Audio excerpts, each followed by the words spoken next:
ময়মনসিংহের ফুলবাড়িয়ায় বিপ্লব ও সংহতি দিবস উদযাপন উপলক্ষে বিএনপির সাবেক এমপি মরহুম ইঞ্জিনিয়ারিং শামসুদ্দিন আহমেদের সুযোগ্য পুত্র তানবীর আহমেদ রানার সমর্থনে এক বিশাল বড় মহাসমাবেশ অনুষ্ঠিত হয়েছে। আজ 10ই নভেম্বর 2025 রোজ সোমবার ফুলবাড়িয়া সরকারি পাইলট উচ্চ বিদ্যালয় মাঠে অনুষ্ঠিত হয়। উক্ত মহাসমাবেশে হাজার হাজার মানুষে কানায় কানায় পরিপূর্ণ হয়ে যায় ফুলবাড়িয়া পাইলট উচ্চ বিদ্যালয় মাঠ।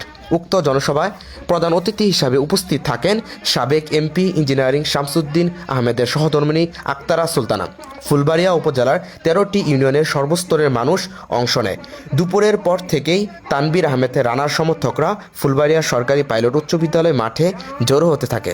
এরপরে ভার্চুয়ালিভাবে যুক্ত হন 150 ময়মনসিংহ 6 ফুলবাড়িয়া আসনে এমপি প্রার্থী তানবীর আহমেদ রানা। তিনি বলেন, ফুলবাড়িয়া উপজেলার সকলকেই একত্রিত থাকতে হবে। আরও তার ফুলবাড়িয়া উপজেলাবাসীর জন্য আরও দিক নির্দেশনামূলক বক্তব্য রাখেন। আরও নেতাকর্মীরা বক্তব্য রাখেন। এরপরে মাগরিবের পরে ফুলবাড়িয়া সরকারি উচ্চ পাইলট বিদ্যালয় মাঠ থেকে এক বিশাল বড় গণমিছিল বের হয়। এই মিছিলটি পুরো ফুলবাড়িয়া বাজার প্রদক্ষিণ করে শেষ হয়। মিছিলে হাজার হাজার নেতাকর্মী অংশগ্রহণ নেয়। ফুলবাড়িয়া উপজেলার সর্বস্তরের মানুষ একত্রিত হয়ে পুরো মিছিল অংশ নেয়। এতে রানাবাই বলে স্লোগানে মুখরিত হয়ে ওঠে ফুলবাড়িয়া উপজেলার ফুলবাড়িয়ার চারপাশ।